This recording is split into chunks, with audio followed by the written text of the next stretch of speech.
Thank you, Mr. Chairman. This first question's for Mr. Park. Obviously, we need a coalition of the willing, as is described. How willing is China at this point? How concerned, in your judgment, is China about what's happening in North Korea? Senator, there are two areas that are counterintuitive in terms of some of the more recent Chinese concerns. One is that if you look at it from the North Korean development, the pace, their view is this 34-year-old leader has developed nuclear weapons too fast. So command control concerns, professionalization, accidental launches, things of those nature. Very similar set of concerns that they had about Pakistan in the summer of 1998. The second concern they have is about an overreaction by the US side, the inadvertent escalation. This is something that, not to minimize the threat that they perceive coming from North Korea and the destabilizing acts there, but there's a sense that they've seen this before and they're accustomed to it. And as China rises in economic and military capabilities, there's a sense they have more tools to apply to this issue. But something that's new is what's coming from the US side, and I think that's what they're grappling with in real time. So that, for the Chinese, the U.S. reaction is the unknown with the change of the administration. Well, we all also are in uncharted territory in the sense that North Korea exhibiting intercontinental ballistic missile and the ability to put a nuclear warhead on that, it's different from the type of threat that North Korea was previously regionally. I mean, one of the concerns that I have, and I think long-term, building this coalition and building this sanctions regime is absolutely critical. I'm not sure we have that much time. And so the critical question that I have is the immediacy of the challenge that we have, and how can we immediately get everyone to walk back, stand still while we develop an opportunity here to do something more long-term to control the situation. So there's a lot of concern. And one of the things is if we do move quickly in some of these areas, because North Korea is so far advanced that it would incentivize them to accelerate even further. And so those are things that we have to take into account.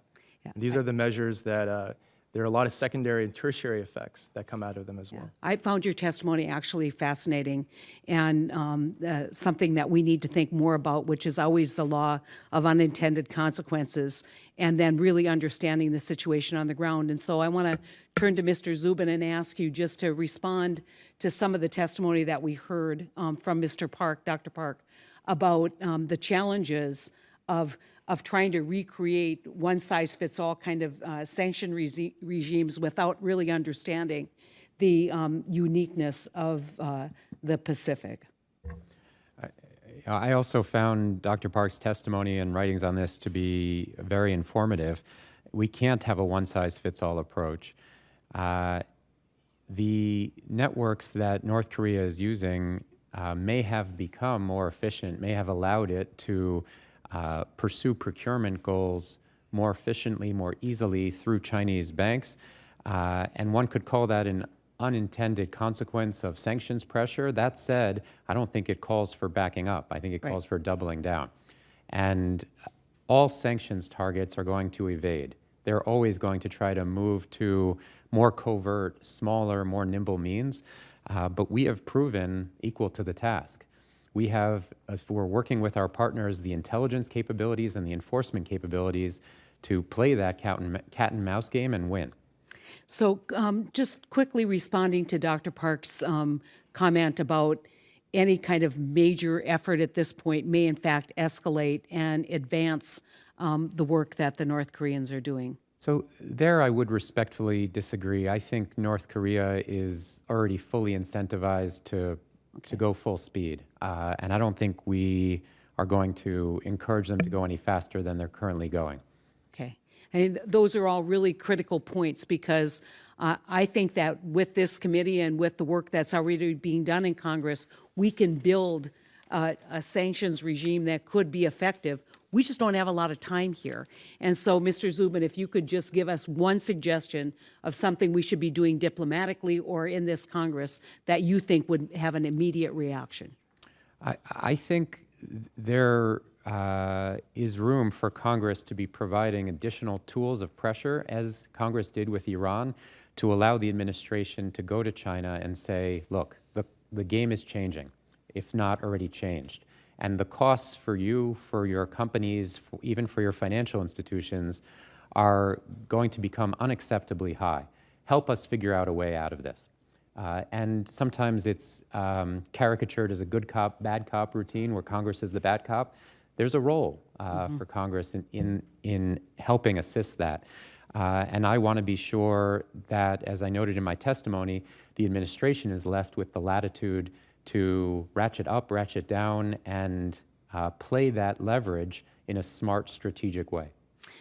If I can just have one more question. Obviously, Senator Tester and I sent a letter to the State Department asking for a special envoy to North Korea.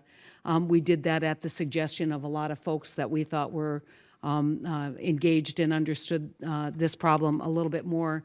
What would you suggest that that's a good idea at this point?